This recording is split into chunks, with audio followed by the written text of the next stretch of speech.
Good evening and welcome to Arizona Horizon. I'm Ted Simons. Constitutional scholars say that there's no legal path that allows a president to serve more than 2 terms. But that's not stopping President Trump's supporters from saying that a 3rd Trump term is very much a possibility and that plans are in the works to make it happen. Joining us now is former Assistant U.S. Attorney Roy Herrera, founding partner of Herrera Arellano LLP. Good to see you again. Thanks for joining us. Good to see you. All right, can you do it?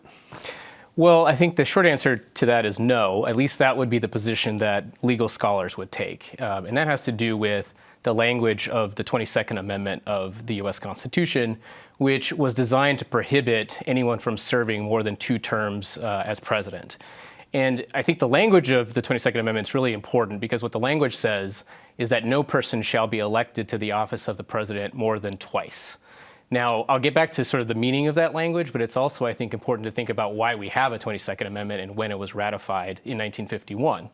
And that had to do with, of course, Franklin Delano Roosevelt, who served 4 terms as president.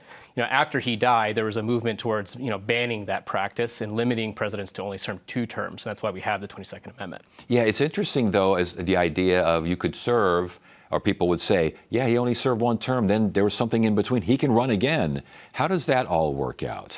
Because Donald Trump did that. He did do that. And again, I think that most people would believe that that's in line with what the 22nd Amendment contemplates because it says you can't be elected more than twice. He was elected, in this case, twice, in 2016 and 2024. Now, there are some proponents of this idea of a 3rd Trump term, like Steve Bannon, that would argue that the 22nd Amendment doesn't necessarily bar him from serving a 3rd term, that there's somehow a meaning in the word elected in the 22nd Amendment that is distinct from the word serve. So basically, they would argue the 22nd Amendment may say you may not get elected a 3rd time, but that doesn't mean you can't serve a 3rd time. And that would be the sort of loophole I think that they would argue exists. And there are a couple loopholes here. We'll get to the vice president thing in a second. But could an elected president, a J.D. Vance, let's say J.D. Vance wins in 2028, could he appoint a Donald Trump as... I mean, they invented Doge. You could invent whatever you want and say, by the way, he will serve in that capacity as president of the United States. Well, there's a lot of latitude to what power and authority the president could sort of designate someone, right? I mean, there's not a lot of law on that. Again, I think the precedent has been that ultimately the president is commander-in-chief and is the ultimate decider on certainly of issues of importance. But I think if he decided to do something like that, the biggest stop to that would be, I think, the American people deciding, well, that's not what we voted for, and we don't like this idea. But he could, I guess, theoretically give some powers over to a private citizen like a Trump in that scenario. Especially if he ran telling people, this is what I'm going to do. I'm going to appoint him as ambassador to whatever, or king of the all-known universe, whatever they want to call it, as long as he could have some of those powers. Well, there's quite a few, I think, scenarios. Like that is one of them where President Vance, I guess, in this scenario, gets elected and he decides to give Trump a certain amount of power. It's unofficial, but it exists. Another scenario is what happens in a world where the president and the vice president are elected, the presidential term is about to start, but then they both become incapacitated, or they both resign, or they both die.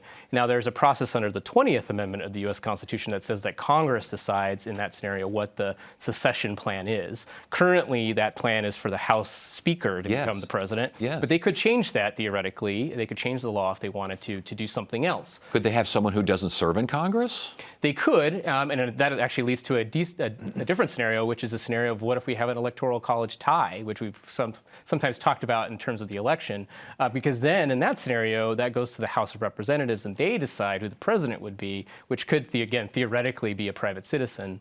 That is not the president or the vice president. A private citizen who has been elected president but isn't elected here. Exactly. So there are some, let's say, extreme examples that open up the possibility of someone who is not the elected president becoming president. We still have the 22nd Amendment problem, though, when it comes to Trump specifically, or I should say Obama or Clinton or any of the other 2-term presidents, which is to say that if you interpret the 22nd Amendment like most legal scholars would, under all those scenarios, he wouldn't be allowed to actually serve as the president. He'd be barred by the 22nd Amendment. Let's try this scenario. J.D. Vance runs for president. Donald Trump is his running mate. He runs as vice president with everyone knowing that if you elect J.D. Vance, you're really electing Donald Trump, and they will just switch.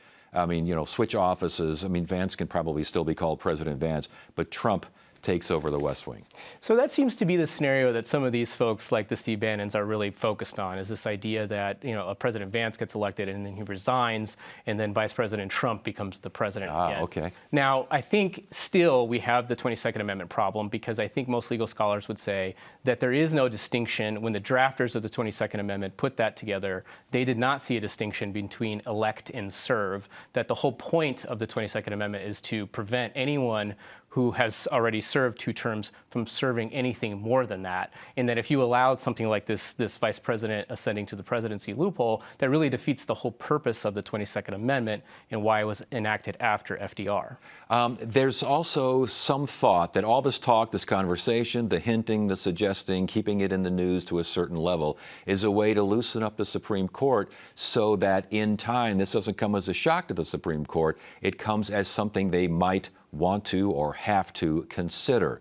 Does that make any sense? Well, it sounds a little bit like, some of the things that this administration and Trump has tried to do in the past on other, let's say, novel legal theories to try to preview them before this U.S. Supreme Court. And quite frankly, this is an issue that no one has really dealt with, because nobody has tried since we've had the 22nd Amendment to serve a 3rd term. And other than FDR, by the way, before FDR, it had been tradition that no president served more than 2 terms, using the example of George Washington, who served for 2 terms as our first president. It just hadn't been law yet. And then FDR, that happened, and there's a lot of reasons for that. We had World War II, we had the Great Depression, but after that was the decision to bar that practice. And the last question here, could Donald Trump, as president, declare a national emergency come 2028, 2027, 2028? And he basically says, no, there's a national emergency for whatever reason he decides.